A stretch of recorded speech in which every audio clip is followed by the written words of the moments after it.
eu começo a conversa controversa respondendo a seguinte pergunta: se eu não tenho um propósito, também posso ser um executivo bem-sucedido?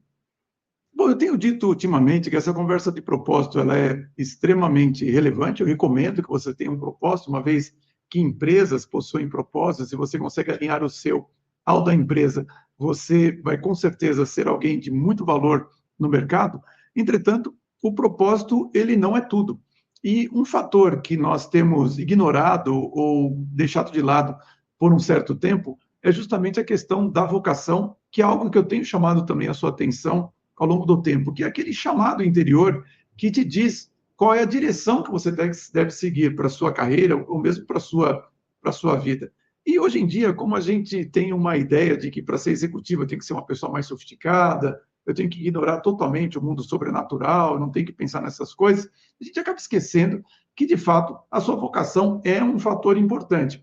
Entretanto, a vocação ela é um chamado, ela te diz apenas a direção. Ela não fala como é que você vai resolver esse problema, como que você vai operacionalizar essa sua vocação. Eu mesmo, eu digo para as pessoas sempre se preocuparem, quando você está querendo mudar de carreira, com qual a rotina que você quer ter. Né? E essa rotina ela é feita basicamente pelos ambientes que você quer frequentar, pelas pessoas que você quer ter por perto e pelos assuntos que você gostaria de conversar ao longo do dia. Se você conseguir refletir e desenhar, como se fosse em um filme, quais são os ambientes que você deseja estar, com quais pessoas e falando sobre quais assuntos, você vai ter uma ideia de para onde essa sua vocação vai te levar.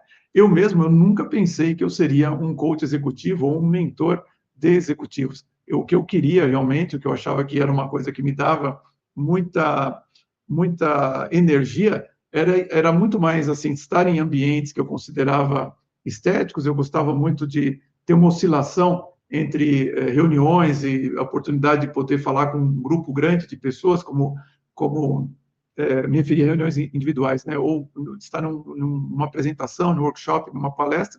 E também gostaria muito de falar de temas que são temas de negócios, né? Eu sempre me interessei muito por isso. E as pessoas que eu quero ter por perto, executivos e empresários. Ou seja, eu nunca falei, eu quero ser um coach, eu quero ser um mentor, mas eu queria estar com essas três coisas resolvidas e, felizmente, tive a providência divina de conseguir achar uma solução para isso, que acabou sendo essa carreira de coach executivo que eu compartilho com vocês aqui no nosso canal. Então, assim, a vocação, ela vai te dar a direção, mas você vai ter que fazer esse exercício de ambientes, pessoas e temas para poder descobrir o que você deve fazer. E eu acho importante falar para você algo que é o seguinte: nós falamos assim sobre essas estruturas, esses fatores, como o propósito, como a vocação. Então a gente sempre parece que tem essa consciência a respeito desses fatores que parece que são muito ordenadores da nossa vida. Mas hoje em dia, como a gente não gosta muito de falar sobre sacrifício, existe um fator fundamental que a gente tem que levar em conta, que é o nosso dever de Estado. Então, o que é o dever de Estado? É você fazer o que você deve fazer na situação em que você está. E isso é extremamente digno. Quando você olha o que nossos avós, às vezes nossos pais fizeram, você vê que eles não tinham essa perspectiva de, não, eu tenho que ganhar muito dinheiro, ou então eu tenho que ser, sei lá, que pessoa na vida. Eles tinham uma preocupação muito grande com a família, em cuidar daqueles que tinham que ser cuidados, cuidar da sua religião. Então, tudo isso é o dever de Estado. E, às vezes, eu vejo que as pessoas perderam um pouco essa noção. E quando eu digo que nossos avós, nossos pais faziam isso, faziam sem reclamar e aceitando o estado que a própria providência divina tinha colocado. Ou seja, havia uma aceitação maior daquilo. Então, quando eu digo uma aceitação, eu não estou dizendo uma resignação. Eu estou dizendo que, apesar dessas adversidades que eles tinham que lidar, eles faziam aquilo que eles tinham que fazer e faziam de bom grado. A ideia, né, de que todo mundo tem que ser brilhante, ter uma vida instagramável, né, e ser muito bem-sucedido em todos os momentos da sua vida é, por si só, muito estressante. Quando nós acompanhamos o que é colocado na rede social, sinceramente, eu acho que está certo aquilo que é colocado na rede social, sinceramente. Mas por quê? Ao que eu estou me referindo?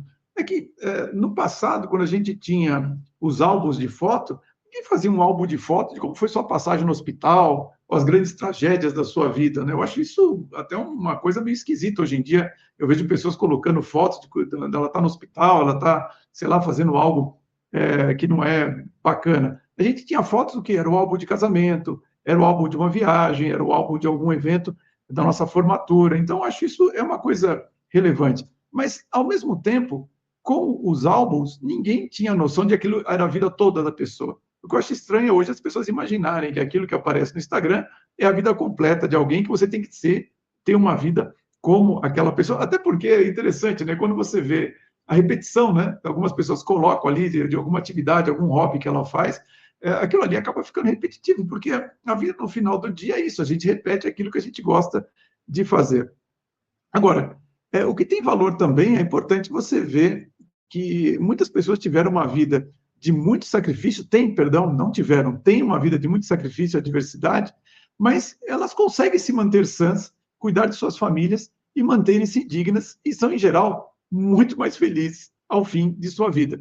Eu conheço inúmeras histórias de executivos que cuidam de pessoas doentes, que são incapacitadas, que têm problemas comportamentais e ainda assim, todos os dias, eles se levantam e estão em reuniões ali entregando aquilo que devem. E isso, sinceramente, é muito digno. E interessante você observar que não é apenas o executivo que faz isso. Você pode ser um executivo e ter todos os problemas pessoais, mas você também pode ser um gari, também ter todos os problemas pessoais, mas você acorda todo dia e vai fazer aquilo que o seu dever de Estado manda.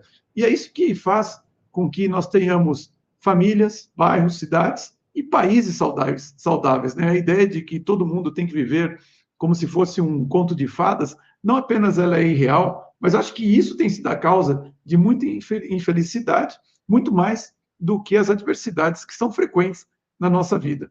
Então, é claro que é válido você buscar a felicidade, mas é mais válido ainda você ter consciência de que o seu contexto, seus dons, seus talentos e as oportunidades que lhe permitiram ser o que você é ao longo de sua vida e reconhecer o seu nível de sucesso e de felicidade como algo sendo que você conquistou e pode admirar a si mesmo por isso, é algo que tem um valor inestimável e é o verdadeiro valor de tudo aquilo que você pode conquistar com sua carreira e, por que não, com a sua vida.